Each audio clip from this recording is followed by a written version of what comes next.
Good morning friends, government job study with মিতে আবার আপনাদেরকে স্বাগত জানাই। আমাদের যে 5000 কোয়েশ্চেন সিরিজ চলছিল তার আজকে 10ম পর্ব, যেখানে দেখে দেবো বেশ কিছু কোয়েশ্চেন এই পর্বে দেখে নেব আমরা। আজকের সেশনে ফার্স্ট কোয়েশ্চেন হচ্ছে, নিচের কোনটি বিলম্বচ্যুতি বা রিভার্স ফল্ট, আমাদের যে নর্মাল ফল্ট, রিভার্স ফল্ট যে ফল্ট রয়েছে তার ফলে সৃষ্ট যে সমস্ত ভূমিরূপগুলি রয়েছে, তো রিভার্স ফল্টের মাধ্যমে যেটা সৃষ্টি হয়ে থাকে সেটা হচ্ছে আমাদের ঝুলন্ত প্রাচীর বা ঝুলন্ত ভৃগু। এবং আমাদের যে ন্যাচারাল ফল্ট রয়েছে বা স্বাভাবিক চ্যুতির ফলে স্তূপ পর্বত সৃষ্টি হয়ে থাকে এবং পরীক্ষা চ্যুতির মাধ্যমে গ্রস্ত উপত্যকা বা হোস্ট গ্রাভেন এগুলি সৃষ্টি হয়ে থাকে। পরবর্তী কোয়েশ্চেন 2 নম্বর, যেখানে বলছে কোন শ্রেণীর অগ্ন্যুৎপাতের ফলে হারকুলোনিয়াম ও পথপাই নামক শহর দুটি ভস্মীভূত হয়েছিল। প্লিনিও, স্ট্রম্বলি ভলকানো, এর মধ্যে সবথেকে ধ্বংসাত্মক বা ক্ষতিকারক হচ্ছে প্লিনিও, তাই সঠিক উত্তর হয়ে যাবে প্লিনিও। ভৌগোলিক জলই তাঁর ধারণা অনুসারে ভূ অভ্যন্তরের প্রতিবিধান তল বা প্রতিবিধান অঞ্চলের বিস্তার কত হয়? 8 kilometre. Zone of compensation according to Joly 10 কিমি, 20 কিমি, 16 কিমি নাকি 8 কিমি? এক্ষেত্রে সঠিক উত্তর হয়ে যাবে 16 কিমি। ভৌগোলিক ওয়েন্টওয়ার্থ তাঁর যে দানাক্রমিক স্কেল বা গ্রানুলার যে স্কেল, সেই জন্য দানার সেই অনুযায়ী দানার গড় ব্যাস 1/256 মিমি বা মিলিমিটার এর কম হলে তাকে কি বলে? অর্থাৎ ভৌগোলিকবিদ বা ভৌগোলিক ওয়েন্টওয়ার্থ তার যে দানাক্রমিক স্কেল বা গ্র্যানুলার স্কেল অনুযায়ী দানার গড় ব্যাস যদি 1/256 মিমি হয় তাহলে তাকে কম হয়, তাকে বলা হয় গ্রাভেল, বালি, সিল্ট নাকি কর্দম। অর্থাৎ খুবই সূক্ষ্ম দানার কথা বলছে, 256/1 মিমি, মানে এটা হচ্ছে কর্দম বা মার্ড। নেক্সট হচ্ছে মার্কালি বা মার্সালি স্কেল, যেটা সেই স্কেলের ভাগ কত রিপ্রেজেন্ট করে, সেটা হচ্ছে আমাদের 0 থেকে 12 এটা হয়ে থাকে, এবং 1 থেকে 10 হচ্ছে রিক্টার স্কেল বা দেখানো হয়ে থাকে। 1 থেকে 10 সেটা রিক্টার স্কেলে দেখানো হয়ে থাকে।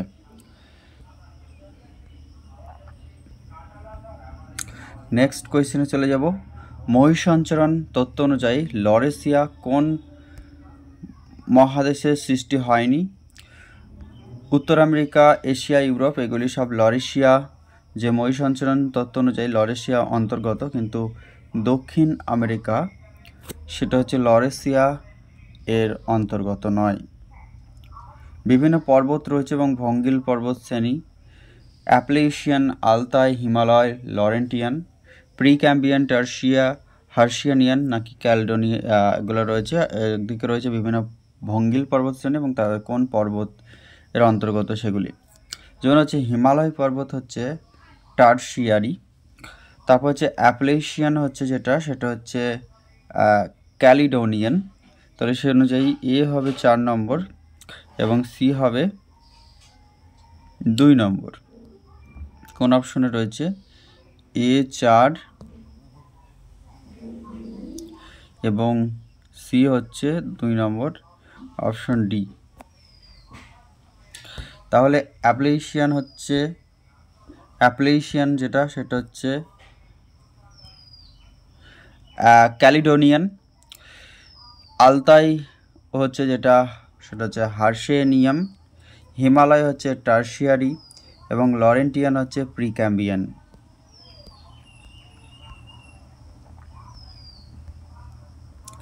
নিচের বিবৃতিগুলি সঠিক নয় কোনটি?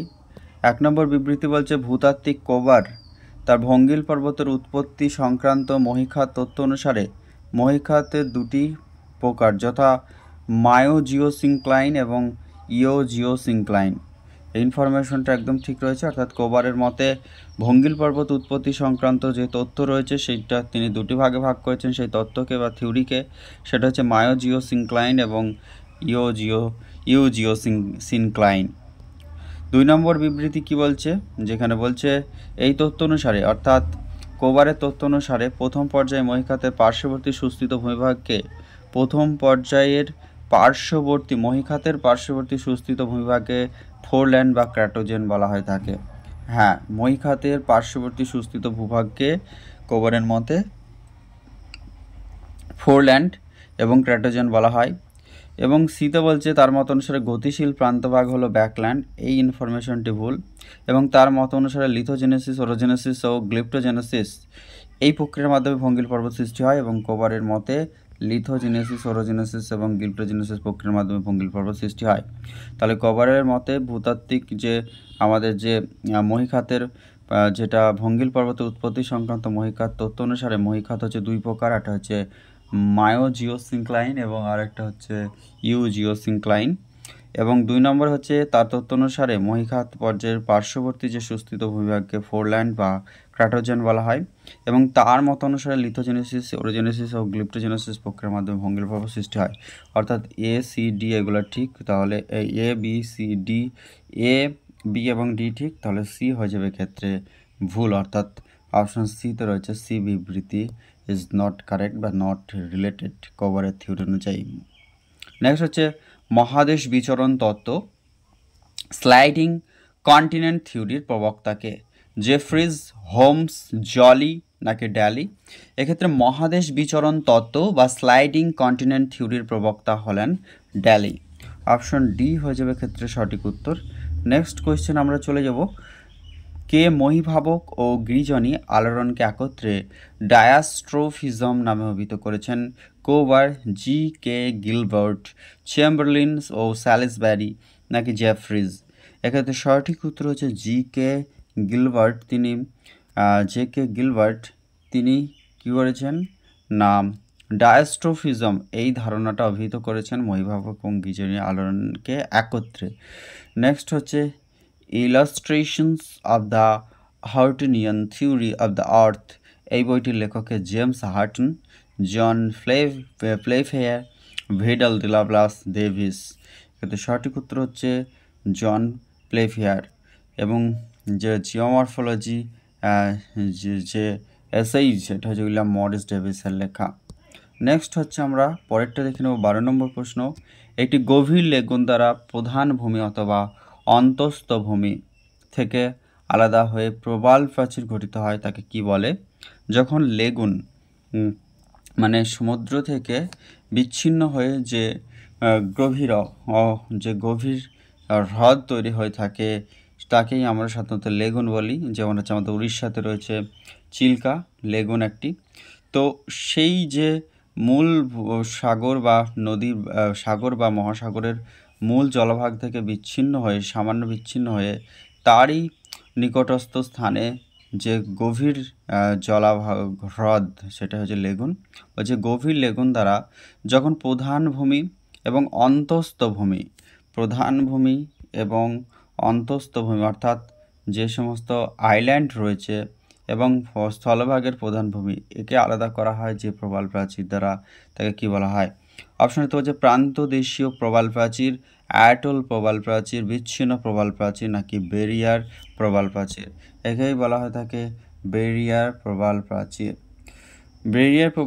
গ্রেট বেরিয়ার রিফ যেটা রয়েছে অস্ট্রেলিয়াতে সেটা হচ্ছে বৃহত্তম প্রবাল প্রাচীর। এছাড়া আমাদের ভারতবর্ষের মধ্যে যেটা রয়েছে লাক্ষাদ্বীপ এবং আমাদের এশিয়ার মধ্যে রয়েছে যেটা হচ্ছে মালদ্বীপ। এগুলি সবই হচ্ছে প্রবাল প্রাচীর বা প্রবাল রিফ। নেক্সট হচ্ছে আমরা দেখে নেব নিম্নলিখিত কোন ধরনের আবহ বিকারটি হিমালয়ের পাদদেশীয় অঞ্চলে প্রধানত দেখা যায়? শিলাখণ্ডীকরণ, ট্যালাস গঠন, স্বল্পমোচন নাকি ক্ষুদ্রকণা বিসরণ? এক্ষেত্রে হচ্ছে হিমালয়ের পাদদেশের কথা বলছে, অর্থাৎ সেটা হচ্ছে ট্যালাস বা স্ক্রি হয়ে যাবে ক্ষেত্রে সঠিক উত্তর। স্বল্পমোচন এবং ক্ষুদ্রকণা বিসরণ, যেটা স্বল্পমোচন হচ্ছে পেঁয়াজের খোসার মতো এবং ক্ষুদ্রকণা বিসরণ হচ্ছে যেটা সূর্যাস্তের পর প্রচণ্ড আওয়াজ করে শিলাগুলি ভেঙে চূর্ণ বিচূর্ণ হয়ে যায়। পরের যেটা রয়েছে হাইড্রোলিক স্লোপ এই তত্ত্বটির উদ্ভাবককে? অর্থাৎ চার্লস ডারউইন, এ গুডি, আর ই হার্টন, সি ই কার্টন।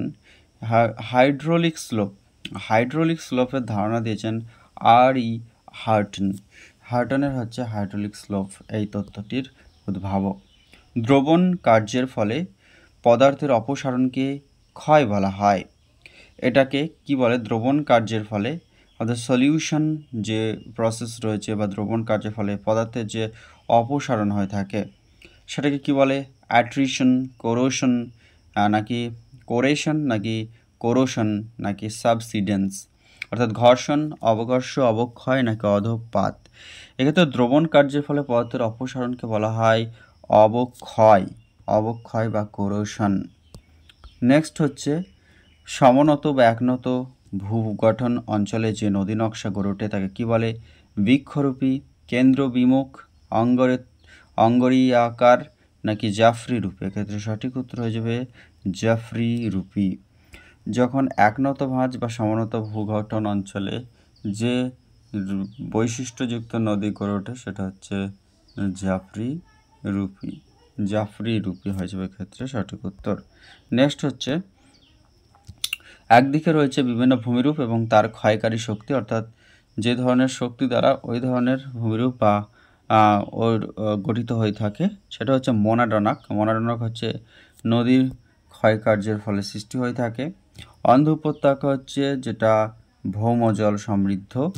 তারপর হচ্ছে ড্রামলিন বা ক্রেন্টার রয়েছে যেটা, আচ্ছা ড্রামলিন হচ্ছে হিমবাহের যেটা সাথে যুক্ত, এবং ডেইকান্টার হচ্ছে বায়ুর সাথে যুক্ত।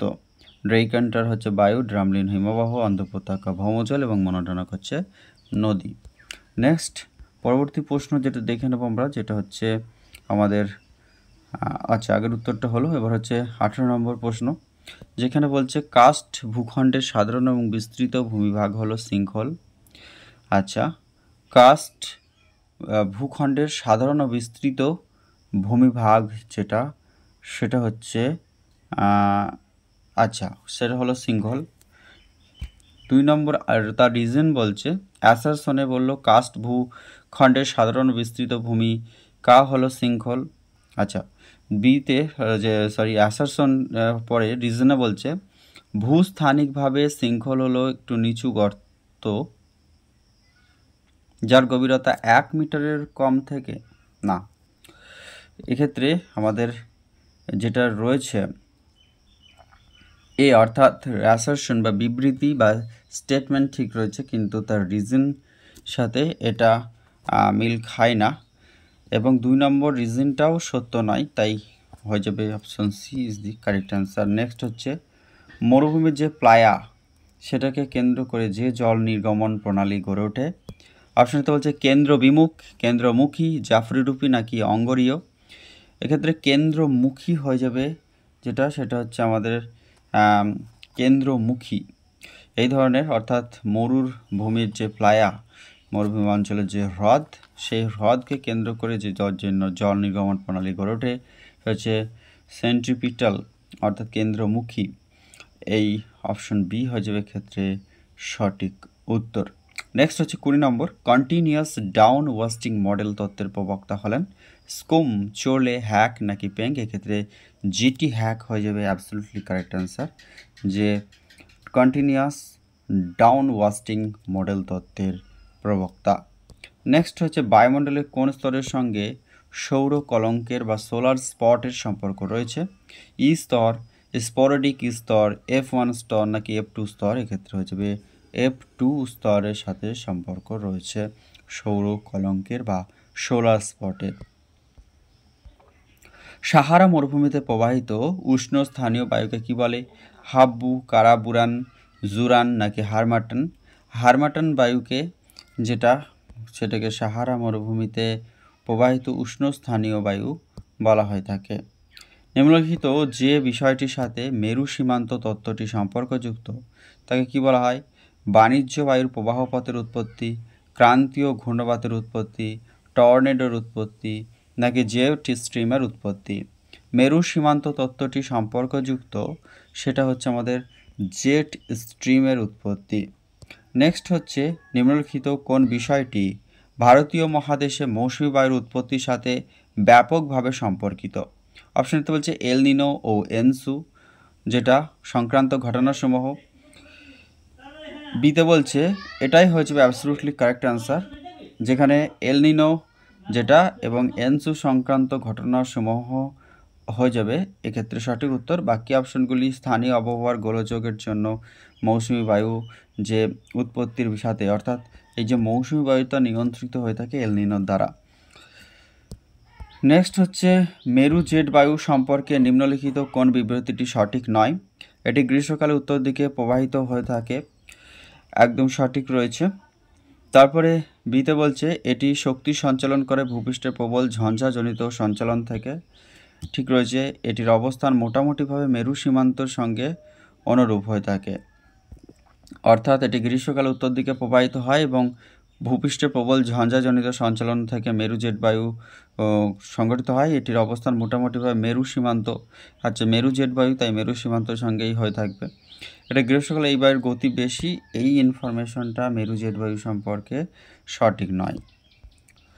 বায়ুচাপের অবক্রমজনিত শক্তি ও কোরিওলিস শক্তির মিলিত প্রভাবে সৃষ্টি হয় প্রতিসরণ শক্তি, জিওস্ট্রফিক শক্তি, ঘর্ষণজনিত শক্তি নাকি মধ্যাকর্ষণ শক্তি? বায়ুচাপের অবক্রমজনিত শক্তি ও কোরিওলিস শক্তির মিলিত প্রভাবে তৈরি হয় জিওস্ট্রফিক ফোর্স। নেক্সট হচ্ছে গড় সমুদ্র তল থেকে নিম্নলিখিত কত উচ্চতা পর্যন্ত কোপেনকৃত এএফ ধরনের জলবায়ু অঞ্চলটি বিস্তৃত রয়েছে? এটা প্রায় 1000 কিমি পর্যন্ত, 1000 কিমি না, 1000 মিটার পর্যন্ত। নেক্সট কোয়েশ্চেন, বিবৃতি বিবৃতি যেটা অ্যাসারশন সেটা বলছে মধ্য অক্ষাংশীয় ঘূর্ণিঝড়গুলি মূলত একটি নিম্নচাপ কক্ষ যা উভয় গোলার্ধের মধ্য অক্ষরেখা বরাবর পূর্ব পশ্চিমে প্রবাহিত হয়ে থাকে বা হয়। বেশিরভাগ তার রিজনটা বলছে বেশিরভাগ মধ্য অক্ষাংশীয় ঘূর্ণিঝড়গুলি উষ্ণ এবং সীমান্ত শীতল থাকে। মধ্য অক্ষাংশীয় ঘূর্ণিঝড়গুলি উষ্ণ এবং শীতল সীমান্তে থাকে, অর্থাৎ এই ইনফরমেশনটা ঠিক রয়েছে, কিন্তু মধ্য অক্ষাংশ ঘূর্ণিঝড়গুলি মূলত একটি নিম্নচাপ কক্ষ বা উভয় গোলার্ধের মধ্য অক্ষরেখা বরাবর পূর্ব পশ্চিমে প্রবাহিত হয় না, অর্থাৎ এক্ষেত্রে বিবৃতি এ অর্থাৎ অ্যাসারশন ভুল রয়েছে, রিজনটা ঠিক রয়েছে। অপশন ডি হয়ে যাবে এক্ষেত্রে সঠিক উত্তর। নেক্সট হচ্ছে একদিকে রয়েছে বিভিন্ন যে সমস্ত বৈশিষ্ট্য এবং অন্যদিকে বিভিন্ন বায়ুমণ্ডলের যে স্তর বা তার যে উপস্তরগুলি রয়েছে, যেমন উচ্চতা বৃদ্ধির সঙ্গে সঙ্গে উষ্ণতা হ্রাস পায় আমাদের ট্রোপোস্ফিয়ারে। তবে বেতার তরঙ্গ প্রতিফলিত হয়ে ভূপৃষ্ঠে ফিরে আসে, সেটা হচ্ছে আয়নোস্ফিয়ার। ওজোন গ্যাসের আধিক্য থাকে স্ট্র্যাটোস্ফিয়ার এবং তাপ চলাচলে বাধা প্রাপ্ত হয়, সেটা হচ্ছে ট্রোপোপজ। নিম্নলিখিত তালিকার কোনটি সঠিকভাবে মেলানো নেই? একটা হচ্ছে সুদান, যেখানে সাভানা জলবায়ু অঞ্চল, ক্যান্টারবেরিতে স্টেলস জলবায়ু অঞ্চল, লাওসে ভূমধ্য সাগর মৌসুমী জলবায়ু অঞ্চল, কিন্তু দানিয়ভ যে অববাহিকা সেখানে ভূমধ্যসাগরীয় জলবায়ু, এটা সঠিক নয়। নেক্সট হচ্ছে কে সর্বপ্রথম জৈবিক উত্তরণ বা বায়োটিক সাকসেশনকে 5টি পর্যায়ে বিভক্ত করেছিলেন? C Elton, F E Clements, Hugo de Vries, R H Whittaker. জৈব বায়োটিক যে সাকসেশন আমাদের অ্যাবায়োটিক এবং বায়োটিক যে রয়েছে তার মধ্যে জৈবিক উত্তরণ বা বায়োটিক সাকসেশনের 5টি পর্যায়ে বিভক্ত করেছিলেন এফ ই ক্লিমেন্টস। নেক্সট হচ্ছে নিম্নলিখিত কারা অক্সিডেশন প্রক্রিয়া দ্বারা খাদ্য উৎপাদনে সক্ষম? অটোট্রফস, কেমোট্রফস, হেটেরোট্রফস নাকি ফটোট্রফস? নিম্নলিখিত কারা অক্সিডেশন বা জারণ প্রক্রিয়ার মাধ্যমে বা যেটা রয়ে থাকে অক্সিডেশন মানে হচ্ছে আমাদের যে ফেরাস অক্সাইড হচ্ছে ফেরিক অক্সাইডে পরিণত হয়, অর্থাৎ অক্সিডেশন প্রক্রিয়ার মাধ্যমে খাদ্য উৎপাদনে সক্ষম হচ্ছে কেমোট্রফ। নেক্সট হচ্ছে 33 নম্বর প্রশ্ন, প্রথম ফ্লোরা অঞ্চল চিহ্নিত করেছিলেন অ্যাডলফ ইংলার। এক্ষেত্রে হচ্ছে অ্যাবসলিউটলি কারেক্ট অ্যান্সার, প্রথম তিনি অ্যাডলফ ইংলার হচ্ছেন তিনি প্রথম এই ফ্লোরা অঞ্চলটি চিহ্নিত করেছিলেন। নেক্সট আমরা 34 নম্বর কোয়েশ্চেনে চলে যাব এবার। 34 নম্বর কোয়েশ্চেন, যেখানে বলছে নিম্নলিখিত কোন উপাদানটি মৃত্তিকার গঠনের বৃহত্তম উপাদান হিসেবে পরিলক্ষিত হয়? মৃত্তিকার বাতাবরণ মানে সোয়েল অ্যাটমসফিয়ার, নাকি সোয়েল সলিউশন, নাকি মিনারেলস, আর ডিতে বলছে লিভিং অর্গানিজম। এই সমস্ত উপাদানগুলি মৃত্তিকা গঠনের ক্ষেত্রে কার্যকরী ভূমিকা পালন করে থাকে, কিন্তু সবথেকে যদি বলা হয় প্রকৃত বা সবথেকে বৃহত্তম উপাদান মানে বেশি ওই যে উপাদানটি পরিলক্ষিত হয় মৃত্তিকার উৎপত্তির ক্ষেত্রে বা মৃত্তিকা গঠনের ক্ষেত্রে, সেক্ষেত্রে হয়ে যাবে খনিজ বা মিনারেলস। নেক্সট আমরা চলে যাব, নিম্নলিখিত কোনটি জৈব কারখানা বা বায়োলজিক্যাল ফ্যাক্টরি হিসেবে পরিচিত? বাস্তুতন্ত্র, বাস্তু সংস্থান প্রণালী, মৃত্তিকা প্রণালী নাকি ইকোলজিক্যাল নিচ? এখানে জৈব কারখানা বা বায়োলজিক্যাল ফ্যাক্টরি হিসেবে পরিচিত যেটি সেটা হচ্ছে আমাদের সোয়েল সিস্টেম বা মৃত্তিকা প্রণালী হয়ে যাবে অ্যাবসলিউটলি কারেক্ট অ্যান্সার। নেক্সট হয়ে যে চলে যাব আমরা 36 নাম্বার কোয়েশ্চেন, নিচের কোনটি স্বভোজী বা উৎপাদক হিসেবে বিবেচিত হয় না? আচ্ছা, উৎপাদক বা প্রডিউসার হিসেবে বিবেচিত হয় না। ফাইটোপ্ল্যাঙ্কটন, লম্বা তৃণভূমি, অরণ্য এরা সবাই উৎপাদক, কিন্তু নেকটন এক্ষেত্রে উৎপাদক বা স্বভোজী উৎপাদক হিসেবে বিবেচিত হবে না। নিম্নলিখিত পৃথিবীর সবচেয়ে উৎপাদনশীল বাস্তুতন্ত্র হিসেবে পরিচিত? নাতিশীতোষ্ণ স্থলবর্গীয় অরণ্য, তারপর হচ্ছে নাতিশীতোষ্ণ তৃণভূমি, পর্ণমোচী তৃণভূমি নাকি ক্রান্তীয় বৃষ্টি অরণ্য? এক্ষেত্রে অ্যাবসলিউটলি কারেক্ট অ্যান্সার হয়ে যাবে সেটা হচ্ছে ক্রান্তীয় বৃষ্টি অরণ্য।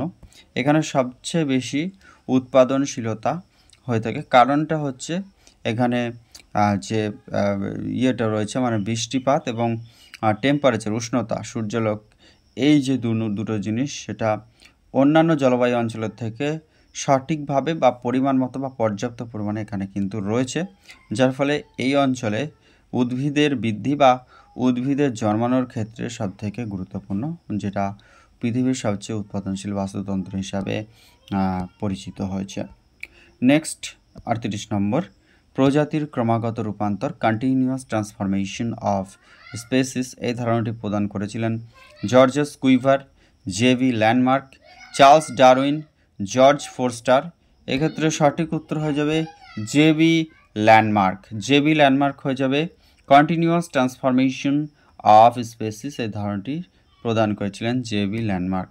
নেক্সট হচ্ছে বিবৃতি বা আসর্শনে বলছে জীবভর বা বায়োমাস শক্তি হলো পুনর্নবীকরণযোগ্য সম্পদ অবভিয়াসলি, এবং একটি নির্দিষ্ট সময়সীমার পরে জীবভরের শক্তির পুনরায় ঘাটতি পূরণ করা হয়, অর্থাৎ এই জন্য তো এটা পুনর্নবীকরণযোগ্য সম্পদ। তাই অপশন এ অর্থাৎ যেটা রয়েছে বিবৃতি এবং কারণ দুটোই সঠিক, এবং কারণ হলো এর বিবৃতির সঠিক ব্যাখ্যা, এক্ষেত্রে অপশন এ হয়ে যাবে absolutely correct answer. Next question 40 নম্বর, একদিকে রয়েছে বিভিন্ন বিদ্যা এবং তার সাথে যুক্ত ব্যক্তিত্ব, যেমন হচ্ছে ইকোলজির সাথে আর্নেস্ট হেকেল, অর্থাৎ তারপরে হচ্ছে আমাদের সেটা হচ্ছে ইকোলজি যদি আর্নেস্ট হেকেল হয় তাহলে কি হবে? ইকোলজি আর্নেস্ট হেকেল হলো ইথোলজির সাথে যুক্ত হচ্ছে আইসোডোর জেফ্রয় এবং সেন্ট হিলার। আচ্ছা, হেক্সোকোলজির সাথে যুক্ত হচ্ছে সেন্ট জন জ্যাকসন মাইভাট, অর্থাৎ মাইভাটের সাথে রয়েছে হেক্সোকোলজি। আইসোডোর জেফ্রয়ের সাথে রয়েছে ইকোলজির সাথে রয়েছে আর্নেস্ট হেকেল, এবং ইকোলজিক্যাল এই শব্দটির সাথে বা এই কনসেপ্টের সাথে যুক্ত জে গ্রিনেল। তার একবার বলি, ইথোলজি হচ্ছে আইসোডোর, ইকোলজি হচ্ছে আর্নেস্ট হেকেল, হেক্সোলজি হচ্ছে জ্যাকসন মাইভার্ট, এবং ইকোলজিক্যাল গ্রিনেল। নেক্সট কোয়েশ্চেন 41 নম্বর, যেখানে বিভিন্ন ধরনের উদ্ভিদ রয়েছে এবং তাদের যে বৈশিষ্ট্য বা তারা কোন খাদক পর্যায়ের মধ্যে পড়ে, যেমন সবুজ উদ্ভিদ যারা তারা হচ্ছে উৎপাদক সর্বদা। তারপরে রয়েছে পরজীবী, ছত্রাকরাকি, বিয়োজক, এবং তারপরে দুটো রয়েছে, একটা হচ্ছে পরজীবী প্রাণী যেটা সেটা হচ্ছে আমাদের তারা হচ্ছে দ্বিতীয় শ্রেণীর খাদক, এবং পরজীবী উদ্ভিদ তারা হচ্ছে প্রাথমিক খাদক। পরজীবী উদ্ভিদ হচ্ছে প্রাথমিক খাদক হচ্ছে পরজীবী উদ্ভিদ, এবং পরজীবী প্রাণী হচ্ছে দ্বিতীয় শ্রেণীর খাদক, সবুজ উদ্ভিদ উৎপাদক, ছত্রাক হচ্ছে বিয়োজক। নেক্সট হচ্ছে বিভিন্ন জলবায়ু বা পরিবেশগত বায়ম রয়েছে এবং তাদের বৈশিষ্ট্য বা সেখানে কী ধরনের উদ্ভিদ বা তার জলবায়ু কীরকম সেটা সম্পর্কে দেওয়া রয়েছে এবং কোন জোড়াটি সঠিক নয়। তুন্দ্রা বায়ম যেখানে প্রধান উদ্ভিদ মস, লিচেন, সেজ একদম ঠিক রয়েছে। তৈগা বায়ম হচ্ছে সংক্ষিপ্ত এবং শীতল গ্রীষ্মকাল এবং অতি দীর্ঘ শীতকাল এখানে লক্ষ্য করা যায়, একদম সঠিক তৈগা বায়মের ক্ষেত্রে। তারপরে রয়েছে চ্যাপারেল বায়ম যেখানে দীর্ঘ এবং উত্তপ্ত বৃষ্টিপাতযুক্ত গ্রীষ্মকাল। এই ইনফরমেশনটি ভুল রয়েছে, অর্থাৎ সঠিক উত্তর হয়ে যাবে এখানে যে জোড়াটি সঠিক নয় সেটা হচ্ছে চ্যাপারেল বায়ম। সাবানা বায়মের ক্ষেত্রেও ঠিক রয়েছে, বৃষ্টিপাতের স্বল্পতার প্রধান উদ্ভিদ। এখানে তৃণভোজী জাতীয় তৃণজাতীয় উদ্ভিদ জন্মায়। 43 নম্বর কোয়েশ্চেন, নিচের কোন অঞ্চলে ডাউন তৃণভূমি গড়ে উঠেছে? নিউজিল্যান্ড, মারে ডার্লিং অববাহিকা, আর্জেন্টিনা নাকি ড্রাকন্স পার্বত্য অঞ্চল? সঠিক উত্তর হয়ে যাবে মারে ডার্লিং অববাহিকা। নেক্সট কোয়েশ্চেন, কোন বিবৃতিটি সঠিক নয়? একটি আদর্শ পারলিক জৈব ভূরাসায়নিক চক্র হলো ফসফরাস চক্র, একদম ঠিক রয়েছে। বিবৃতি বিতে রয়েছে ফসফরাস চক্রটি একটি ধীর গতি সম্পন্ন প্রক্রিয়া, এটাও ঠিক রয়েছে। ফসফরাস পারলিক শিলার ফসফেট খনিজে রূপে সঞ্চিত হয়, এটাও ঠিক রয়েছে। ফসফরাস চক্র উদ্ভিদ এবং উৎপাদনের কোনো ভূমিকা নেই, এই ইনফরমেশন অবশ্যই ভূমিকা রয়েছে। তো ওই জন্য তো পারলিক শিলার ফসফেট খনিজে রূপান্তরিত হচ্ছে বা চক্রটি ধীরগতি সম্পন্ন হলেও ফসফরাস চক্রটি হচ্ছে জৈব ভূরাসায়নিক পারলিক জৈব ভূরাসায়নিক চক্র। তাই অপশন ডি বিবৃতি হয়ে যাবে ক্ষেত্রে সঠিক, অর্থাৎ সঠিক হয়ে যাবে এ, বি, সি। অপশন সি হয়ে যাবে এক্ষেত্রে অ্যাবসলিউটলি কারেক্ট অ্যান্সার। পরবর্তী 45 নম্বর কোয়েশ্চেন আমরা চলে যাব। সমুদ্র জলে তেলের সংস্পর্শে পাখিদের শরীরের তাপমাত্রা হ্রাস পায় এবং পাখিরা মারা যায়। সমুদ্র জলে যদি কোনো কারণে বিভিন্ন যে ক্রুড অয়েলগুলি আমাদের জলজাহাজের মাধ্যমে নিয়ে আসা হয়, এক্সপোর্ট ইম্পোর্ট করা হয়, তো সমুদ্র জলে তেলের সংস্পর্শে পাখিদের শরীরের তাপমাত্রা হ্রাস পায় এবং পাখিরা মারা যায়, এই ঘটনাকে কি বলা হয়? হাইপোথার্মিয়া বলা হয়।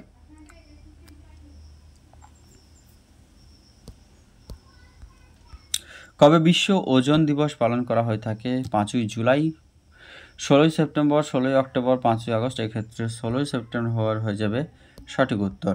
ভারতবর্ষের কোন রাজ্যে চিপকো আন্দোলন হয়েছিল? উত্তরাখণ্ড, উত্তরপ্রদেশ, হিমাচল প্রদেশ নাকি মধ্যপ্রদেশ? বর্তমান উত্তরাখণ্ড, তৎকালীন উত্তরপ্রদেশ এবং পরবর্তীকালে উত্তরাঞ্চল হয়েছিল। তো নেক্সট কোয়েশ্চেন আমরা চলে যাব। কোন বাঁধ নির্মাণকে কেন্দ্র করে নর্মদা বাঁচাও আন্দোলনের সূত্রপাত হয়েছিল? মেধা পাটেকর যার নেতৃত্ব দিয়েছিলেন, সেটা হয়ে যাবে আমাদের সর্দার সরোবর বাঁধ। মন্ট্রিল চুক্তি স্বাক্ষরিত হয়েছিল কোথায়?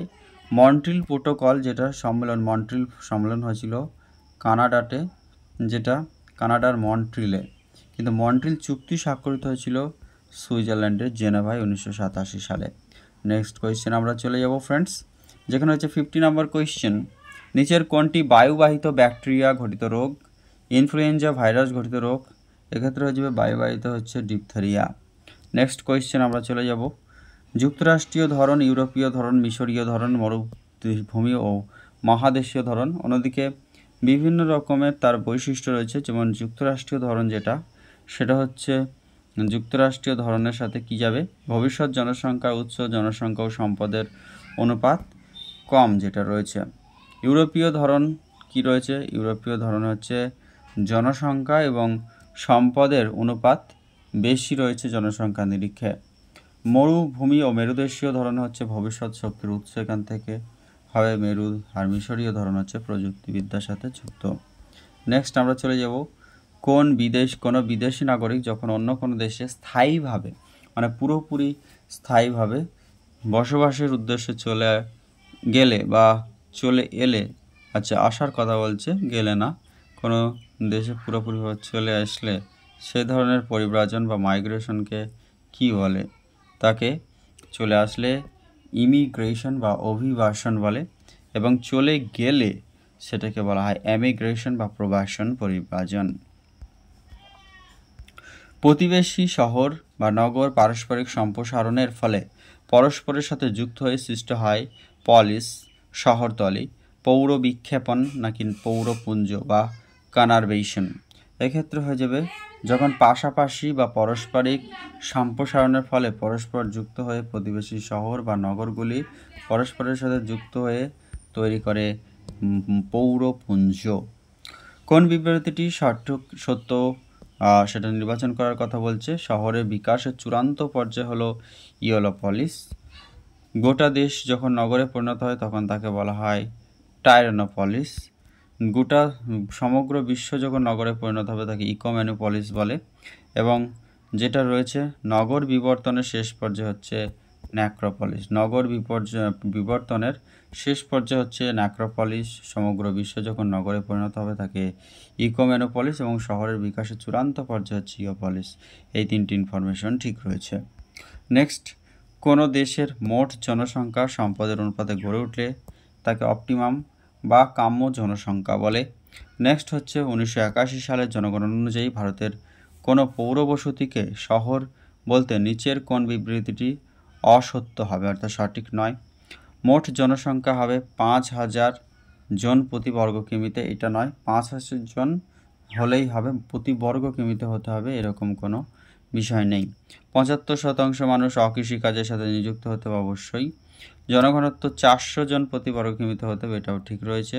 এবং একটা নির্দিষ্ট পৌর প্রতিষ্ঠান বা ক্যান্টনমেন্ট থাকবে, অর্থাৎ এক্ষেত্রে বি, সি, ডি এ তিনটে হচ্ছে 1981 সালের জনগণনা অনুযায়ী ভারতের পৌর বসতি বা শহর বলতে যে ইনফরমেশনগুলি ঠিক রয়েছে। অপশন এ হয়ে যাবে ক্ষেত্রে ভুল, অর্থাৎ এ হয়ে যাবে সঠিক উত্তর।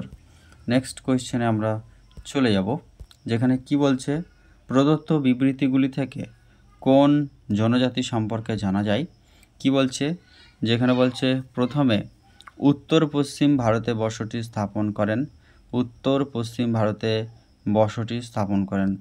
2 নম্বরে আমরা চলে যাব, কি বলছে দৈশিক বৈশিষ্ট্য হলো মাঝারি গঠন, লম্বা মাথা ও গায়ের রং ভালো। আচ্ছা, প্রাথমিকভাবে কৃষিকাজ সাথে শুরু করেন এবং এই যে ইনফরমেশনটা আমাদের মনে রাখতে হবে, ভূমধ্যসাগর এবং দক্ষিণ পশ্চিম এশিয়া থেকে এরা প্রবেশ করেছে, তাহলে অবশ্যই ভূমধ্যসাগরীয় হয়ে যাবে এক্ষেত্রে সঠিক উত্তর। নেক্সট হচ্ছে social surplus theory of population, এর প্রবক্তাকে ম্যালথাস, স্যাডলার, কার্ল মার্কস নাকি থমাস ডবলেটে। এক্ষেত্রে সঠিক উত্তর হয়ে যাবে social surplus theory of populations. Social surplus theory of population হচ্ছে কার্ল মার্কসের। সোশ্যাল কথাটি রয়েছে, এটার সাথে কানেক্ট করতে হবে কার্ল মার্কস। নেক্সট হচ্ছে প্রদত্ত বিবৃতিগুলির জনসংখ্যা বিবর্তন তত্ত্বের কোন পর্যায়কে নির্দেশ করছে। জন্মহার ও মৃত্যুহার সমান হয়ে থাকে, অর্থাৎ যেটাকে জিরো পপুলেশন গ্রোথ বলবে। জন্মহার সুনিয়ন্ত্রিত হয় অবশ্যই, এবং নগর কেন্দ্রিক সমাজ ব্যবস্থা, হ্যাঁ, উন্নত জীবনযাত্রা, এটা হচ্ছে তৃতীয় স্তরের যে জনসংখ্যা বিবর্তন তত্ত্বের যে পর্যায় রয়েছে তা তৃতীয় স্তরের মধ্যে পড়ে, যেখানে জন্মহার ও মৃত্যুহার সমান, অর্থাৎ শূন্য, যেটা হচ্ছে জিরো গ্রোথ পপুলেশন। এবং যেহেতু জন্মহার এবং মৃত্যুহার দুটোই সমান হয়ে যাচ্ছে, তাই জন্মহারও সুনিয়ন্ত্রিত করতে থাকবে, এবং নগর তো অবশ্যই হয়ে যাবে জীবনযাত্রার মান কম জনসংখ্যা এবং সুনিয়ন্ত্রিত জন্ম হার হওয়ার জন্য জীবনযাত্রার মান বা যেটা আমাদের হিউম্যান ডেভেলপমেন্ট সেটা কিন্তু অবশ্যই উন্নত হবে, অর্থাৎ জনসংখ্যা বিবর্তন তত্ত্বের তৃতীয় পর্যায়কে নির্দেশ করে এই বৈশিষ্ট্যগুলি। তারপরে 60 নম্বর কোয়েশ্চেন আমরা চলে যাব, সেটা কি বলছে হার্টনের মতে ভারতবর্ষের সবচেয়ে প্রাচীন অধিবাসী হলো নেগ্রিটো, প্রোটো অস্ট্রেলিয়েড নাকি দ্রাবিড় না নার্ডিক। এক্ষেত্রে সঠিক উত্তরটা আমরা দেখে নেব। সঠিক উত্তরটা কি হবে, যেটা বলছে হার্টনের মতে সবচেয়ে প্রাচীন অধিবাসী কারা, প্রোটো অস্ট্রেলীয়, দ্রাবিড়ীয় নাকি নার্ডিক। আমাদের এক্ষেত্রে নেগ্রিটো হয়ে যাবে অ্যাবসলিউটলি কারেক্ট অ্যান্সার। নিম্নলিখিত বিবৃতিগুলির মধ্যে পঞ্চম স্তরের অর্থনৈতিক কার্যকলাপের সাথে আজ প্রাইমারি, সেকেন্ডারি, টার্সিয়ারি, কুইনারি এবং কোয়াটার্নারি এই 5টি যে ইকোনমিক অর্থনৈতিক কার্যকলাপ রয়েছে তার মধ্যে বলেছে পঞ্চম স্তর মানে সর্বোচ্চ স্তর, অর্থাৎ একেবারে গোল্ডেন কালার যারা, তারা হচ্ছে রিসার্চ অর্থাৎ গবেষণা হয়ে যাবে ক্ষেত্রে সঠিক কাজ। এগ্রিকালচার, খনন কার্য, এগুলি হচ্ছে প্রাথমিক স্তরের অর্থনৈতিক কাজ। শিক্ষা গ্রহণ করা হয়ে যাবে যেটা সে চতুর্থ স্তরের অর্থনৈতিক কাজ বা যেটা হয়ে যাবে আমাদের সঠিক। নেক্সট হচ্ছে নিম্নলিখিত বিকল্পগুলির মধ্যে কোনটি পেলেজিক মাছের উদাহরণ? Tuna, cod, haddock, herring. Pelagic এবং ডেমার্সেল মাছের মধ্যে কড, হ্যাডক, টুনা এগুলি সব ডেমার্সেল মাছ, তাই হেরিং হয়ে যাবে এক্ষেত্রে সঠিক উত্তর। নিম্নলিখিত বিকল্পগুলির মধ্যে নিরক্ষীয় বৃষ্টি অরণ্যের কাষ্ঠলতাকে বলা হয় থাকে গ্রানচাকো, লায়ানা, কুইব্রাকো, তৈগা। যেটা সঠিক উত্তর হয়ে যাবে সেটা হচ্ছে লায়ানা। লায়ানা হয়ে যাবে ক্ষেত্রে কাষ্ঠলতাকে বোঝানো হয়ে থাকে নিরক্ষীয় অঞ্চল বা নিরক্ষীয় অঞ্চলের অরণ্য হচ্ছে লায়ানা। নেক্সট হচ্ছে নিম্নলিখিত বিকল্পগুলির মধ্যে কোনটি একমাত্র লভ্য বা যেটাকে অদ্বিতীয় সম্পদ বলা হয় থাকে ইউনিক রিসোর্স? সেটা হচ্ছে আমাদের ক্রায়োলাইট। যেটা ক্রায়োলাইট হচ্ছে একমাত্র যেটা পাওয়া যায়, অর্থাৎ একটি মাত্র জায়গায় যেগুলি পাওয়া যায় সেটা হচ্ছে একলব্য বা ইউনিক রিসোর্স, সেটা হচ্ছে ক্রায়োলাইট। এবং যেটা হচ্ছে দুর্লভ বা খুব বেশি পাওয়া যায় না সেটা হচ্ছে টিন হয়ে যাবে সেক্ষেত্রে দুষ্প্রাপ্য সম্পদ। নেক্সট আমরা চলে যাব নিম্নলিখিত বিকল্পগুলির মধ্যে ভৌগোলিক। The stage of economic growth গ্রন্থটি রচয়িতা গুনার মিডল, গ্রাহাম, স্ট্যাম্প নাকি রস্ট্রো? এক্ষেত্রে সঠিক উত্তর হয়ে যাবে রস্ট্রো। রস্ট্রো হচ্ছে the stage of economic growth এই গ্রন্থটি রচনা করেছিলেন। নেক্সট হচ্ছে নিম্নলিখিত বিকল্পগুলির মধ্যে কোনটি আকরিক লৌহ নির্ভর লৌহ ইস্পাত শিল্প আয়রন স্টিল ইন্ডাস্ট্রি? সেটা হচ্ছে আকরিক লোহার উপর নির্ভর করে লৌহ ইস্পাত শিল্প কেন্দ্র গড়ে উঠেছে কোথায়? জার্মানি, রুর না, যেটা হচ্ছে আকরিক লৌহ ইস্পাতের উপরে না, এটা হচ্ছে কয়লার উপর নির্ভর করে গড়ে উঠেছে। তবে জাপানের সাকাই এটিও না, এটা হচ্ছে আমাদের যে পরিবহন ব্যবস্থা বা জল পরিবহন ব্যবস্থাকে নির্ভর করে গড়ে উঠেছে। এবং আমেরিকা যুক্তরাষ্ট্রের শিকাগো এটিও না। ফ্রান্সের মেজ হয়ে যাবে অ্যাবসলিউটলি কারেক্ট অ্যান্সার।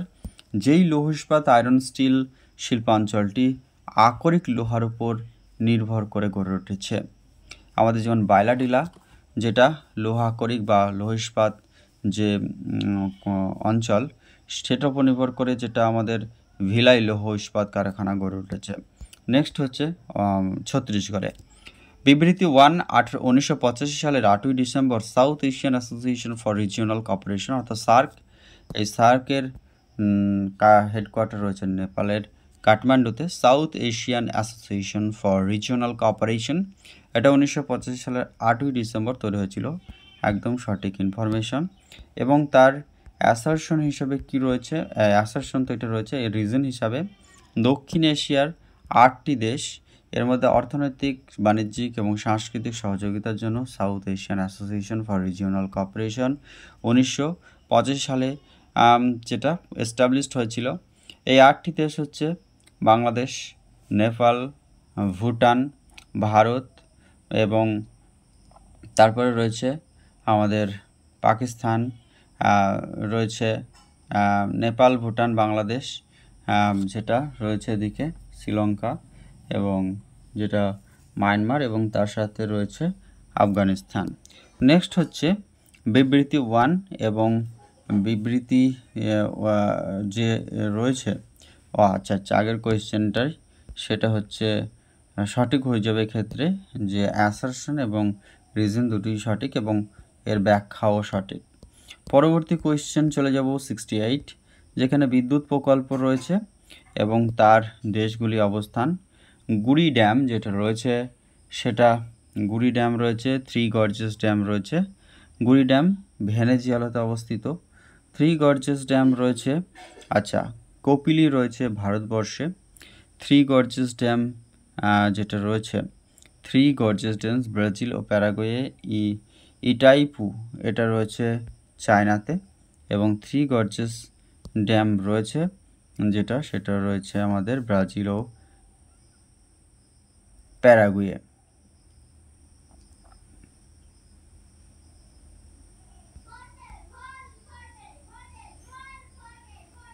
সরি আমি মনে হচ্ছে ভুল বলছি, এটা 68-এর তার একবার দেখে নেবো ভেরিফাই করে, যেক্ষেত্রে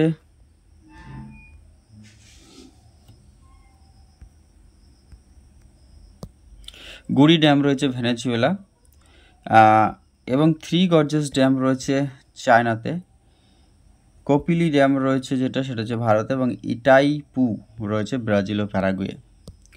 নেক্সট 69-এর ক্ষেত্রে ক্ষয় প্রতিরোধী মিশ্র ধাতু ম্যাঙ্গানিজ এর সাথে কোন ধাতু মেশানো হয়ে থাকে? ক্ষয় প্রতিরোধী মিশ্র ধাতু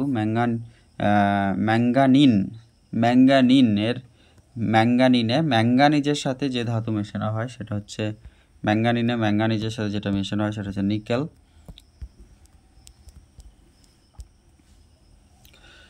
নেক্সট, নিম্নলিখিত বিকল্পগুলির মধ্যে ল্যানস তৃণভূমি কোথায় দেখা যায়? ভেনেজুয়েলা, রাশিয়া, নিউজিল্যান্ড নাকি আর্জেন্টিনা? এখানে ভেনেজুয়েলাতে ল্যানস দেখা যায়। পলি মৃত্তিকা, কৃষ্ণ মৃত্তিকা, ল্যাটেরাইট মৃত্তিকা এবং কারিয়া মৃত্তিকা। অন্যদিকে বিভিন্ন রাজ্য রয়েছে, যেমন কারিয়া উপত্যকা যেটা হচ্ছে সেটা হচ্ছে, বা ক্যারিয়া মৃত্তিকা হচ্ছে যেখানে সব থেকে স্যাফরান বা জাফরান চাষ ভালো হয়ে থাকে, সেটা হচ্ছে জম্মু কাশ্মীরে রয়েছে। কৃষ্ণ মৃত্তিকা আমাদের ব্যাসল্ট শিলায় গঠিত কালো ব্ল্যাক সয়েল, সেটা হচ্ছে কর্ণাটক বা দক্ষিণ ভারতের। তারপর হচ্ছে ল্যাটারাইট মৃত্তিকা হয়ে যাবে আর পলি মৃত্তিকা। এই পলি মৃত্তিকা যখন আসবে পশ্চিমবঙ্গ উত্তরপ্রদেশ দুই জায়গায় দেখা যায়, কিন্তু যেহেতু ল্যাটারাইট মৃত্তিকা উত্তরপ্রদেশে বিস্তীর্ণ অঞ্চলে দেখা যায় না, তাই ল্যাটারাইট মৃত্তিকাটা পশ্চিমবঙ্গের সঙ্গে যাবে এবং বা অপশনের উপর ডিপেন্ড করবে। এবং পলি মৃত্তিকা রয়েছে উত্তরপ্রদেশ। পলি মৃত্তিকা কিন্তু এবং ল্যাটারাইট মৃত্তিকা উত্তরপ্রদেশ ও পশ্চিমবঙ্গ দুটোকেই কভার করছে, কিন্তু অপশনের সাথে যেহেতু যেখানে ম্যাচ করবে সেটাকে করতে হবে। অর্থাৎ আমাদের পুরুলিয়া বাঁকুড়া যে অঞ্চল সেখানে ল্যাটারাইট মৃত্তিকা দেখা যায়, এবং পলি মৃত্তিকা তো গাঙ্গীয় বেল্টে উত্তরপ্রদেশে, সেটা কিন্তু আমাদের গঙ্গার উপত্যকা অঞ্চল বা গঙ্গা অববাহিকা অঞ্চল যেটা সেটা উত্তরপ্রদেশে, সেখানে কিন্তু পলি মৃত্তিকার প্রভাব রয়েছে। 72 নম্বর, নিম্নলিখিত বিকল্পগুলির মধ্যে মেন সেন্ট্রাল ট্রাস্ট বা MCT দ্বারা কোন হিমালয় দুটিকে বিচ্ছিন্ন করা হয়েছে? লেজার হিমালয় শিবালিক, লেজার হিমালয় ও গ্রেটার হিমালয়, ট্রান্স হিমালয়, হিমাদ্রি হিমালয় নাকি উপরে কোনোটি নয়? এক্ষেত্রে সঠিক উত্তর হবে গ্রেটার হিমালয় এবং লেজার হিমালয়। এই দুটির মাঝখানে রয়েছে main central thrust. Next thrust, main central thrust রয়েছে গ্রেটার অ্যান্ড লেজার হিমালয়ের মাঝখানে। 73 নম্বর, অ্যাসারশন 1875 সালে ইন্ডিয়ান মেট্রোলজিক্যাল ডিপার্টমেন্ট IMD স্থাপিত হয়েছিল। সঠিক ইনফরমেশন। এবং IMD প্রধানত জলবায়ুর উপাদানসমূহ পর্যবেক্ষণ ও আবহাওয়া তথ্য প্রদান করে থাকে। অর্থাৎ যেটা মেট্রোলজিক্যাল ডিপার্টমেন্ট তৈরি হয়েছে, এবং এই মেট্রোলজিক্যাল ডিপার্টমেন্টের কাজই হচ্ছে জলবায়ুর উপাদানসমূহকে পর্যবেক্ষণ করা এবং আবহাওয়া সম্পর্কে তথ্য দেওয়া। দুটো ইনফরমেশনই ঠিক রয়েছে। নেক্সট, নিম্নলিখিত বিকল্পগুলির মধ্যে কোনটি ভারতবর্ষের একটি জ্বালামুখ হ্রদের উদাহরণ? সম্বর হ্রদ, উলার হ্রদ, লোনার হ্রদ নাকি পুলিকট হ্রদ? জ্বালামুখের উদাহরণ হচ্ছে লোনার, এবং আমাদের যেটা রয়েছে উলার হ্রদ হচ্ছে বৃহত্তম লেগুন, তারপর হচ্ছে আমাদের বৃহত্তম যেটা মরুভূমি অঞ্চলের লবণাক্ত হ্রদ হচ্ছে সম্বর হ্রদ। এগুলি মনে রাখতে হবে। নেক্সট হচ্ছে নিম্নলিখিত বিকল্পগুলির মধ্যে শেষাচলম বায়োস্ফিয়ার রিজার্ভ কোন রাজ্যে অবস্থিত? তামিলনাড়ু, কেরালা, তেলেঙ্গানা নাকি অন্ধ্রপ্রদেশ? শেষাচলম এই বায়োস্ফিয়ার রিজার্ভ রয়েছে অন্ধ্রপ্রদেশে। নেক্সট হচ্ছে নিচের কোনটি ভারতবর্ষে বসবাসকারী নর্ডিক উপজাতির মানুষের দৈহিক বৈশিষ্ট্য? দীর্ঘকার দেহ এবং গোলাকার মুখ, এটা গোল মুখ, নাকি মাঝারি দেহ ও গোল মুখ, মাঝারি দেহ ও লম্বা মুখ, দীর্ঘকার দেহ ও লম্বা মুখ? ভারতবর্ষে হচ্ছে নর্ডিক উপজাতি, তাদের দৈহিক বৈশিষ্ট্য হচ্ছে দীর্ঘকার দেহ এবং লম্বা মুখ। নেক্সট হচ্ছে রেলপথ অঞ্চল ও তাদের সদর দপ্তর, যেটা পূর্ব মধ্য রেলের সদর দপ্তর কোথায়? পূর্ব মধ্য রেলের সদর দপ্তর হচ্ছে যেটা রয়েছে পূর্ব মধ্য রেলের সদর দপ্তর, দেখে নেব অপশন অনুযায়ী।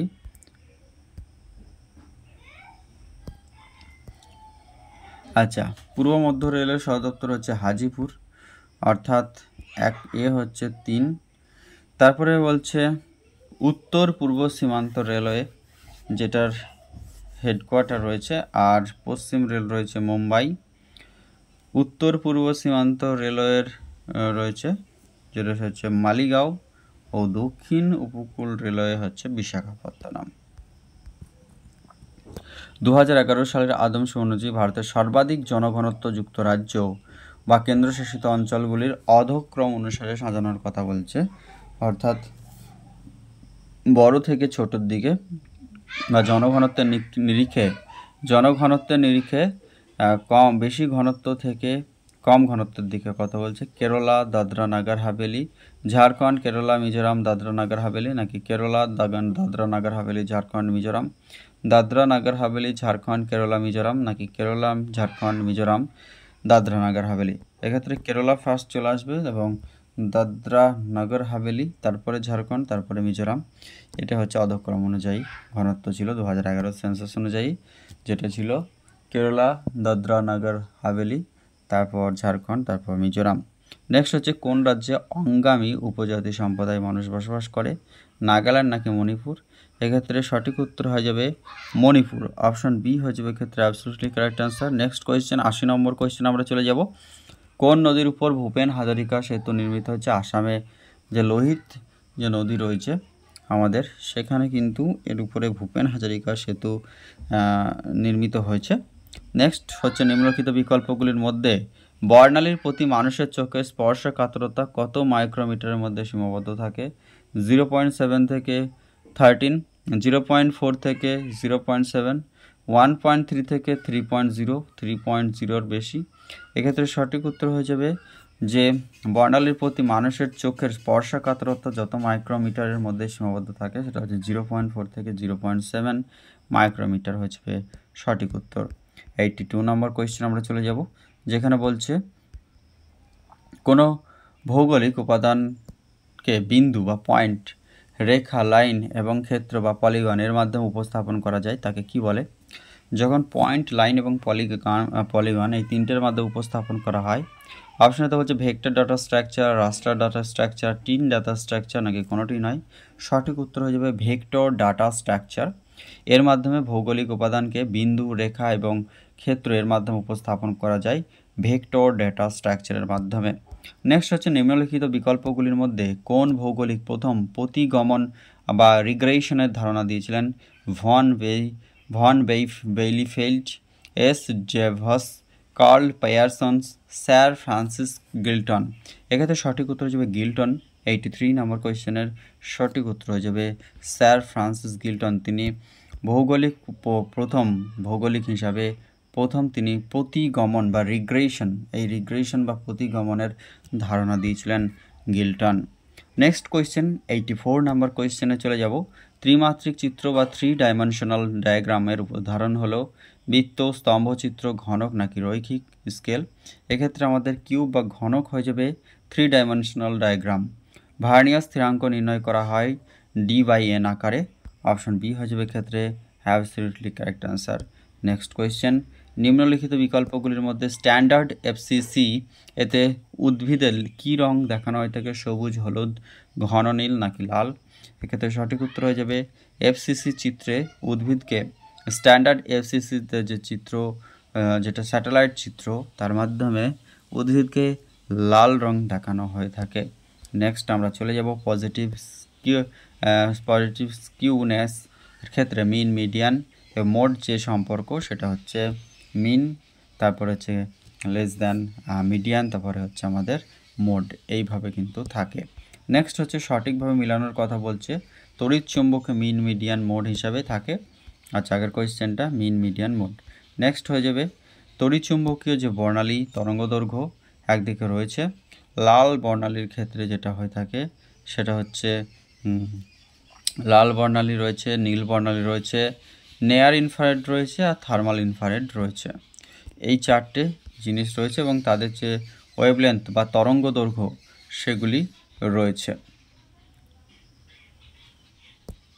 তাহলে দেখে নেব, প্রথম হচ্ছে লাল বর্ণালী, যেটা থাকে 0.6 থেকে 0.6 থেকে 7 মাইক্রোমিটার পর্যন্ত যেটা থাকে। নিয়ার ইনফ্রারেডে থাকে যেটা 0.7 থেকে 1.3 মাইক্রোমিটার। নীল বর্ণালীতে থাকে সেটা হচ্ছে 0.4 থেকে 0.5 মাইক্রোমিটার, অর্থাৎ 7 মাইক্রোমিটার পর্যন্ত থাকছে লাল বর্ণ। 1.3 মাইক্রোমিটার পর্যন্ত থাকছে নিয়ার ইনফ্রারেড যেটা, এবং নীল বর্ণ থাকছে 5 মাইক্রোমিটার পর্যন্ত, এবং যেটা রয়েছে 3 মাইক্রোমিটারের বেশি হয়ে থাকে সেটা হচ্ছে থার্মাল ইনফ্রারেড। 89 নম্বরের কোয়েশ্চেন, যেটা অ্যাসারশন রয়েছে, সমজাতীয় চলক রাশিগুলির সমষ্টিকে রাশিগুলির মোট সংখ্যা দ্বারা ভাগ করলে যে ভাগফল পাওয়া যায় তাকে বলা হয়ে থাকে যৌগিক গড়। 1755 সালে সংখ্যাতত্ত্ববিদ থমাস সিম্পসন প্রথম যৌগিক গড়ের প্রয়াস সম্বন্ধে আলোচনা করেন।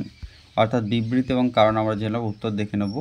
এক্ষেত্রে উত্তর হচ্ছে দুটোই সঠিক, কিন্তু এখানে যে রয়েছে সমজাতীয় চলক রাশিগুলির সমষ্টিকে রাশিগুলিয়ে মোট জনসংখ্যা দ্বারা ভাগ করলে ভাগফল পাওয়া যায় তাকে যৌগিক গড় বলে। এই ইনফরমেশন ঠিক রয়েছে, এবং তার নিরিখে 1775 সালে সংখ্যাতত্ত্ববিদ থমাস সিম্পসন প্রথম যৌগিক গড়ের প্রয়াস সম্বন্ধে আলোচনা করেছিলেন। এই ইনফরমেশনের সাথে এই ইনফরমেশনের মধ্যে কোনো কিছু ভেরিফাই বা এটা ক্লারিফাই করছে না, তাই ইনফরমেশন দুটি সঠিক হলেও একে অপরকে সাথে সঠিক ব্যাখ্যা নয়, তাই অপশন বি হয়ে যাবে ক্ষেত্রে সঠিক উত্তর।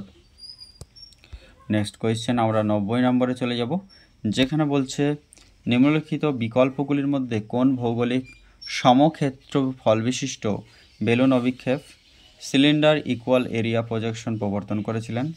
জন Flamsteed, Nicolas Sanson de Abbeville, Johann Heinrich Lambert, নাকি স্যালভ্যানো? সঠিক উত্তর হয়ে যাবে সিলিন্ড্রিক্যাল ইকুয়াল এরিয়া প্রজেকশন বা ভৌগোলিক সমক্ষেত্রফল বিশিষ্ট বেলুন অভিক্ষেপ। সমক্ষেত্রফল বিশিষ্ট বেলুন অভিক্ষেপ হচ্ছে ল্যাম্বার্ট, জোহান হাইরিচ ল্যাম্বার্টের। এরপরে আমরা ওশনোগ্রাফি থেকে কোয়েশ্চেনগুলো দেখে নেব বেশ কিছু। জেফ্রিজ বেসিনের অপর নাম কি? ফিজি বেসিন, ফিলিপাইন বেসিন, দক্ষিণ অস্ট্রেলীয় বেসিন, নাকি পূর্ব অস্ট্রেলীয় বেসিন? জেফ্রিজ বেসিনের অপর নাম হচ্ছে দক্ষিণ অস্ট্রেলীয় বেসিন। ভারত মহাসাগরের অন্তর্গত কোন সমুদ্র খাতটি পূর্বে সুমাত্রা ও জাভা দ্বীপ উপকূলের সমান্তরাল অবস্থিত? সুন্দা, জেফ্রি, মরিসাস, নাকি ওভ? এক্ষেত্রে সঠিক উত্তর হয়ে যাবে সুন্দা। নেক্সট কোয়েশ্চেন 93, গভীর সমুদ্রে সিলিকা বা ক্যালসিয়াম সমৃদ্ধ সামুদ্রিক অবক্ষেপকে বলা হয় হেমি প্লেজিক অবক্ষেপ, ন্যারিটিক অবক্ষেপ, ইউপ্লেজিক অবক্ষেপ, নাকি কোনোটি নয়? গভীর সমুদ্রের সিলিকা ও ক্যালসিয়াম সমৃদ্ধ সামুদ্রিক অবক্ষেপকে ইউপ্লেজিক অবক্ষেপ বলে। কোন উপসাগর বিশ্বের উচ্চতম জোয়ার দেখা যায়? বঙ্গোপসাগর, হাডসন উপসাগর, খাম্বাত উপসাগর, নাকি ফান্ডি উপসাগর? সঠিক উত্তর হয়ে যাবে ফান্ডি উপসাগরে। নেক্সট কোয়েশ্চেন, জাপানের হংসু ও হোক্কাইডো দ্বীপের মধ্যবর্তী পশ্চিম থেকে পূর্ব দিকে প্রবাহিত উষ্ণ সমুদ্র স্রোতটি হল সুসিমা স্রোত, সোয়া স্রোত, সুগারু স্রোত, নাকি কুরোশিও স্রোত? সঠিক উত্তর হচ্ছে জাপানের হংসু এবং হোক্কাইডো দ্বীপের মধ্যবর্তী পশ্চিম থেকে পূর্ব দিকে যে উষ্ণ স্রোত প্রবাহিত হয়ে থাকে সেগুলি হচ্ছে সেটার নাম হচ্ছে সোয়া স্রোত, বা সেই স্রোতটি হচ্ছে সোয়া স্রোত নামে পরিচিত। দ্বীপবিহীন অগভীর লেগুনযুক্ত গোলাকার অ্যাটলকে, দ্বীপবিহীন অগভীর যে গোলাকার লেগুনযুক্ত অ্যাটলকে বলা হয় সেটা হচ্ছে ট্রু অ্যাটলস, আইল্যান্ড অ্যাটলস, নাকি কোরাল বা অ্যাটল আইল্যান্ড? এটাকে বলা হয় থাকে প্রকৃত অ্যাটল, যেটা দ্বীপবিহীন অগভীর লেগুন যুক্ত গোলাকার অ্যাটলকে। নেক্সট হচ্ছে 97, আইসল্যান্ড ও স্কটল্যান্ডের মধ্যবর্তী স্থানে অবস্থিত চ্যালেঞ্জার উচ্চভূমি ওয়াইভিল থমসন শৈলশিরা, নিউ ফাউন্ডল্যান্ড উচ্চভূমি, নাকি অ্যাজর্স সেন্ট ভিনসেন্ট শৈলশিরা? সঠিক উত্তর হয়ে যাবে সেটা হচ্ছে আমাদের 97 ক্ষেত্রে ওয়াইভিল থমসন শৈলশিরা। অপশন বি হয়ে যাবে ক্ষেত্রে সঠিক উত্তর। কোনটি অ্যানাড্রমাস শ্রেণীর মাছ? টুনা, স্যামন, কড, নাকি হ্যারিং? যে আমাদের অ্যানাড্রমাস এবং ক্যাটাড্রমাস রয়েছে তার মধ্যে স্যামন হয়ে যাবে অ্যানাড্রমাস। কোন অঞ্চলের সমুদ্র তাপশক্তি কাজে লাগে বিদ্যুৎ উৎপাদন সবচেয়ে সুবিধাজনক? অপশন দেখে নেব আমরা 99-এর ক্ষেত্রে, যেটা বলছে অপশনে তো বলছে নিরক্ষীয় অঞ্চলের ক্রান্তীয় অঞ্চল, উপক্রান্তীয় অঞ্চল, না মেরু অঞ্চল? এক্ষেত্রে সঠিক উত্তরটি হয়ে যাবে যেটা জলবায়ু অঞ্চল ভূতাপ শক্তি উৎপাদন করা সবথেকে কার্যকরী, সেটা হচ্ছে আমাদের হয়ে যাবে যেটা সেটা হচ্ছে ক্রান্তীয় অঞ্চল। নেক্সট কোয়েশ্চেন, একদিকে রয়েছে বিভিন্ন স্রোত এবং অন্যদিকে মহাসাগর, যেমন উপসাগরীয় স্রোত হচ্ছে আটলান্টিক মহাসাগরের সাথে, আটলান্টিক মহাসাগরের স্রোত হচ্ছে উপসাগরীয় স্রোত, ক্যালিফোর্নিয়া স্রোত প্রশান্ত মহাসাগর স্রোত এবং আগল হাস স্রোত রয়েছে ভারত মহাসাগর। Option A is the absolutely correct answer. Next question geographical thought থেকে, যেখানে রয়েছে নিম্নলিখিতগুলির মধ্যে কোন ভৌগোলিককে ত্রিকোণমিতির জনক বা ট্রাইগোনোমেট্রির ফাদার অফ ট্রাইগোনোমেট্রি বলা হয়ে থাকে? হেপারকাস, হিপোক্রেটাস, এরাতোস্থেনেস তো জিওগ্রাফির জনক, হেরোডোটাস ইতিহাসের জনক, হেপারকাস হয়ে যাবে ক্ষেত্রে অ্যাবসলিউটলি কারেক্ট অ্যান্সার। নেক্সট হচ্ছে নিম্নলিখিত বিকল্পগুলির মধ্যে কোন ভৌগোলিক পরম কারণবাদ বা টেলিওলজিক্যাল ভিউয়ের ধারণা প্রদান করেছিলেন? হামবোল্ট, কার্ল রিটার, র্যাডজেল নাকি ইমানুয়েল কান্ট? এক্ষেত্রে সঠিক উত্তর হয়ে যাবে কার্ল রিটার, যিনি প্রথম কি করেছিলেন? ভৌগোলিক পরম কারণবাদ অর্থাৎ টেলিওলজিক্যাল এই ধারণাটির সাথে যুক্ত। একদিকে রয়েছে বিভিন্ন মতবাদ এবং অন্যদিকে রয়েছে তাদের সাথে যুক্ত ভৌগোলিকবিদ, যেমন হচ্ছে নব নিয়ন্ত্রণবাদ এই ধারণাটির সাথে যুক্ত রয়েছেন যিনি, তিনি হলেন ভি আনুচিন। ভি আনুচিন হয়ে যাবে সেক্ষেত্রে নব নিও ডিটারমিনিজম বা নবনিয়ন্ত্রণবাদ, যেটা সেটা হচ্ছে ভি আনুচিন। নিয়ন্ত্রণবাদ সেটার সাথে যুক্ত হচ্ছেন হান্টিংটন। সম্ভাবনাবাদের সাথে যুক্ত রয়েছেন যিনি, তিনি হলেন লুসিয়ান ফেভার। এবং প্রত্যক্ষবাদের সাথে যুক্ত হচ্ছে আগাস্টা পজিটিভিজম বা প্রত্যক্ষবাদ, এটা পসিবিলিজম আর হচ্ছে পজিটিভিজম। পসিবিলিজমের সাথে যুক্ত লুসিয়ান ফেভার, প্রত্যক্ষবাদের সাথে যুক্ত রয়েছেন আগাস্ট কোঁত, এক্ষেত্রে হয়ে যাবে প্রত্যক্ষবাদ হচ্ছে আগাস্ট কোঁত। সম্ভাবনাবাদের সাথে লুসিয়ান ফেভার, নিয়ন্ত্রণবাদের সাথে হান্টিংটন, নবনিয়ন্ত্রণবাদ হচ্ছে আমাদের আনুচিন। ভি আনুচিন হচ্ছে নবনিয়ন্ত্রণবাদ, নিয়ন্ত্রণবাদ হান্টিংটন, এবং সম্ভাবনাবাদের সাথে যুক্ত যেটা সেটা হচ্ছে লুসিয়ান ফেভার, প্রত্যক্ষবাদ হচ্ছে আমাদের আগাস্ট কোঁতের সাথে পজিটিভিজম যুক্ত। নেক্সট হচ্ছে নিম্নলিখিত ভৌগোলিকদের মধ্যে কে ভূগোল বা অ্যানথ্রোপোজিওগ্রাফি গ্রন্থটি রচনা করেন? কার্ল রিটার, হামবোল্ট, র্যাডজেল নাকি ইমানুয়েল কান্ট? এক্ষেত্রে সঠিক উত্তর হয়ে যাবে আমাদের যেটা সেটা হচ্ছে র্যাডজেল। র্যাডজেল হচ্ছে ভূগোল বা অ্যানথ্রোপোজিওগ্রাফি গ্রন্থটি রচনা করেন। অ্যানথ্রোপোজিওগ্রাফি গ্রন্থ রচনা করেন হচ্ছে র্যাডজেল। তারপরে 95 নম্বর কোয়েশ্চেন, মাত্রিক বা পরিমাণগত ভূগোল বিপ্লব ভূগোলকে ভাবলেখী বা আইডিওগ্রাফিক শাস্ত্র থেকে নিয়ম স্থাপনকারী বা নোমোথেটিক বিজ্ঞানে পরিণত করেছে। ইনফরমেশনটি ঠিক রয়েছে। 2 নম্বর বলছে মানবীয় ভূগোল জোর দেয় মানুষের বিভিন্ন মাধ্যম, স্থান, কাল ও ভূদৃশ্য প্রভৃতির গঠন কৌশলের উপর। অবশ্যই, অর্থাৎ এক্ষেত্রে সঠিক উত্তর হয়ে যাবে অ্যাসারশন এবং রিজন উভয়ই সঠিক এবং তাদের সঠিক ব্যাখ্যাও। অপশন এ হয়ে যাবে এক্ষেত্রে সঠিক উত্তর। পরবর্তী কোয়েশ্চেনে চলে যাব 96। নিম্নলিখিত বিকল্পগুলির মধ্যে কোন ভৌগোলিক কালিক ভূগোল বা অ্যাপ্লাইড জিওগ্রাফি বা টাইম জিওগ্রাফি যেটা রয়েছে তার সমর্থক ছিলেন? স্ট্যাম্প হয়ে যাবে ক্ষেত্রে অ্যাবসলিউটলি কারেক্ট অ্যান্সার। নেক্সট হচ্ছে নিম্নলিখিত বিকল্পগুলির মধ্যে কত সালে অ্যান্টিপোড পত্রিকাটি প্রকাশিত হয়েছিল? 1970, 1969, 1972 নাকি 1968? এই অ্যান্টিপোড প্রকাশিত হয়েছিল 1969 সালে। পরবর্তী কোয়েশ্চেন 98 নম্বর কোয়েশ্চেন, নিম্নলিখিত বিকল্পগুলির মধ্যে কোন ভৌগোলিক জলবায়ুর ভিত্তিতে প্রথম পৃথিবীকে প্রাকৃতিক অঞ্চল বা ন্যাচারাল রিজিয়নসে বিভক্ত করেছিলেন? হাবার্টসন, ভিডাল ডি লাব্লাস, কার্ল রিটার নাকি র্যাডজেল? এক্ষেত্রে সঠিক উত্তর হয়ে যাবে হাবার্টসন প্রথম, যিনি ভৌগোলিক জলবায়ুর ভিত্তিতে প্রথম পৃথিবীকে প্রাকৃতিক অঞ্চলগুলিতে ভাগ করেছেন। নিম্নলিখিত গ্রন্থগুলির মধ্যে কোন ভারতীয় গ্রন্থ ভূগোল শব্দটি প্রথম ব্যবহৃত হয়েছিল? সিদ্ধান্ত শিরোমণি, সূর্য সিদ্ধান্ত, ব্রহ্মস্ফুট সিদ্ধান্ত, ভুবন কোষ। এক্ষেত্রে সঠিক উত্তর হয়ে যাবে সূর্য সিদ্ধান্তে। নেক্সট আমরা চলে যাব আজকের সেশনের লাস্ট কোয়েশ্চেনে। নিম্নলিখিত বিকল্পগুলির মধ্যে মেট্রোলজিকা এই গ্রন্থটি কে রচনা করেছিলেন? Aristotle, Hipparchus, Eratosthenes, Ptolemy. সঠিক উত্তর হচ্ছে অ্যারিস্টটলের হচ্ছে মেট্রোলজিকা। মেট্রোলজিকা গ্রন্থটি রচয়িতা হচ্ছেন অ্যারিস্টটল। তো thank you so much for watching this video.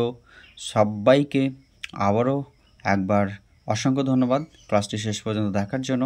এতক্ষণ পর্যন্ত যদি ক্লাসটি দেখে থাকেন, পরবর্তী এরকমই গুরুত্বপূর্ণ ক্লাসগুলি পাওয়ার জন্য চ্যানেলটি সাবস্ক্রাইব করুন, লাইক করতে ভুলবেন না। তো আজকে এই পর্যন্তই। সবাই ভালো থাকুন, পরবর্তী ক্লাসে খুব তাড়াতাড়ি দেখা হবে।